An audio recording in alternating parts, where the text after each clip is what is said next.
Once upon a time, a person went to Gautam Buddha seeking advice on how to control his emotions.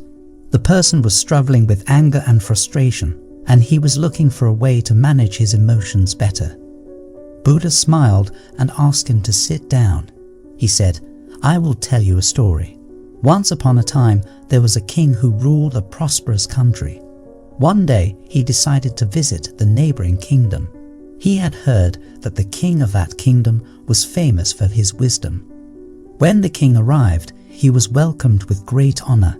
The king of the neighboring kingdom had prepared a grand feast in his honor. During the feast, the king noticed a fly in his soup. He was disgusted and ordered his servant to bring him another bowl of soup. The king of the neighboring kingdom saw this and said, "Your Majesty, please do not be angry. It was just a small fly. It does not matter." The king replied, "I cannot tolerate such things. Even a small fly can ruin my mood." The king of the neighboring kingdom smiled and said, "Your Majesty, allow me to give you a piece of advice. It is not the fly that ruined your mood, but your reaction to it. You have the power to control your emotions. Do not let them control you." The king realized the wisdom in these words and returned to his kingdom. From that day onwards, he started practicing the art of not reacting to situations that would previously trigger his emotions. He found that he was able to maintain his composure in challenging situations and was able to make better decisions. The power of not reacting is an important lesson for all of us. We often react to situations without thinking, and this can lead to negative consequences. Reacting to situations with anger and frustration can damage our relationships with others and hinder our ability to make clear-headed decisions. However, it is important to understand that not reacting does not mean that we should suppress our emotions. Emotions are a natural part of our human experience, and it is important to acknowledge them. Instead of reacting impulsively, we should take the time to process our emotions and respond in a thoughtful manner. In another part of the world, there lived a young man named Michael. Michael was a very emotional person, and he often reacted impulsively to situations that upset him. He would get angry and say hurtful things, which would lead to arguments and hurt feelings. One day, Michael decided to take control of his emotions. He knew that his impulsive reactions were causing more harm than good, and he wanted to change. He started practicing mindfulness and meditation, which helped him become more aware of his thoughts and emotions. He also started practicing the art of not reacting. Whenever he found himself in a situation that would normally trigger his emotions, he would take a step back and take a few deep breaths. He would then assess the situation calmly and respond in a thoughtful manner. At first, it was difficult for Michael to control his emotions. He would still get angry and frustrated, but he would take a step back and not react impulsively. As he continued to practice, he found that it became easier to control his emotions. Michael also noticed that his relationships with others improved. He was no longer getting into arguments and hurting people's feelings. Instead, he was able to communicate in a calm and thoughtful manner, which helped him build stronger relationships. One day, Michael's friend came to him for advice. His friend was going through a difficult time, and he was feeling very upset. Michael listened to his friend's problems and offered words of comfort and support. His friend thanked him and said, "You always know just what to say. You never get angry or upset." Michael smiled and replied, "It's not that I never feel angry or upset. It's just that I've learned to control my emotions and not let them control me. It's a powerful tool that has helped me improve my relationships and my overall well-being." Michael's friend was impressed and asked him how he learned to control his emotions. Michael shared his experience with mindfulness and the power of not reacting. He encouraged his friend to try it out for himself, and his friend was grateful for the advice. Over time, Michael became known for his calm and thoughtful demeanor. He was able to handle difficult situations with ease, and people admired him for his strength and resilience. He continued to practice mindfulness and the art of not reacting, and he found that it brought him a sense of inner peace and happiness.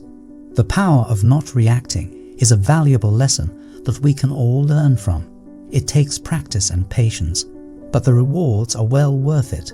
By controlling our emotions, we can improve our relationships, make better decisions, and live a more fulfilling life. The moral of the story of the king and Michael teaches us that we have the power to control our emotions. We may not be able to control what happens to us, but we can control how we react to it. By practicing mindfulness and the art of not reacting, we can learn to control our emotions and respond in a thoughtful manner. It's a powerful tool that can help us improve our relationships, our well-being, and our overall quality of life. So let us take the time to practice and cultivate this powerful skill, and let it transform our lives for the better. Anger will never disappear so long as thoughts of resentment are cherished in the mind. Anger will disappear just as soon as thoughts of resentment are forgotten. He who holds back rising anger like a rolling chariot, him I call a real driver.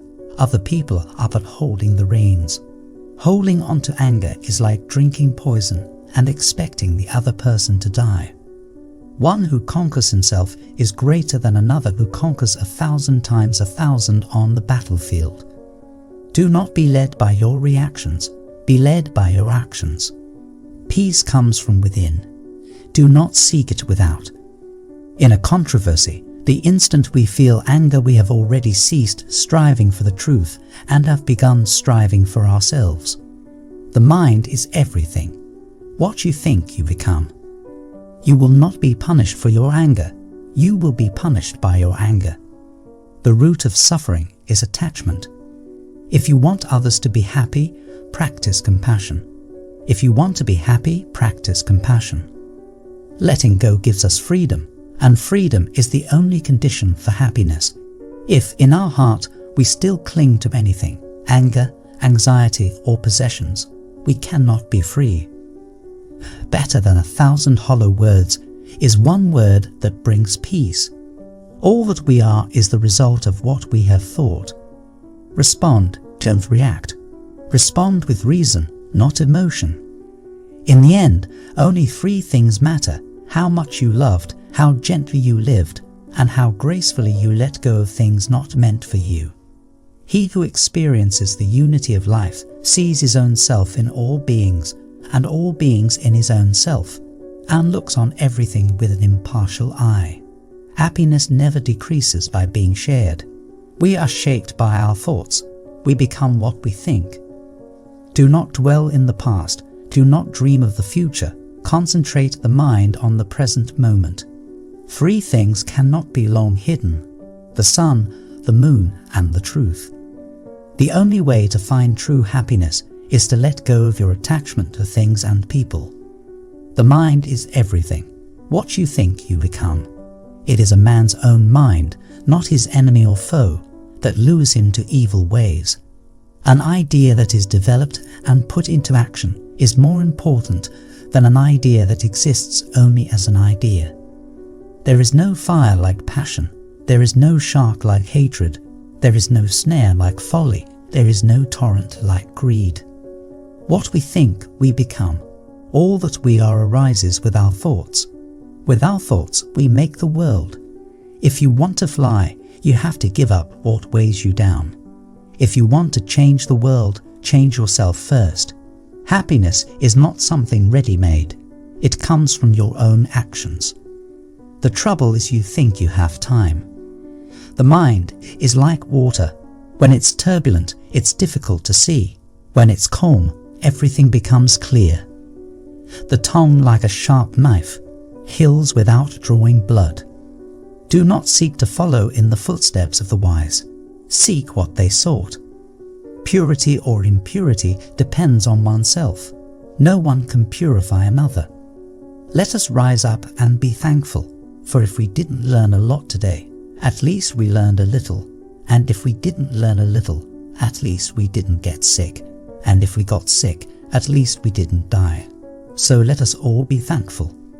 The only real failure in life is not to be true to the best one knows. The past is already gone, the future is not yet here. There's only one moment for you to live. To be idle is a short road to death, and to be diligent is a way of life. Foolish people are idle, wise people are diligent. Hatred does not cease by hatred, but only by love. This is the eternal rule.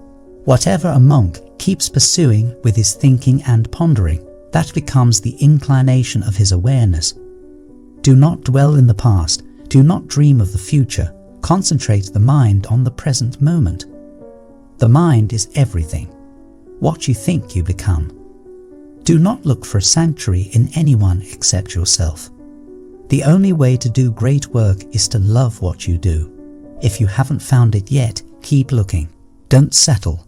As with all matters of the heart, you'll know when you find it. The greatest glory in living lies not in never falling, but in rising every time we fall. No one saves us but ourselves. No one can and no one may. We ourselves must walk the path.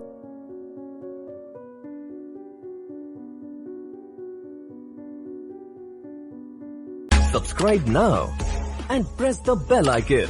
Never miss an update.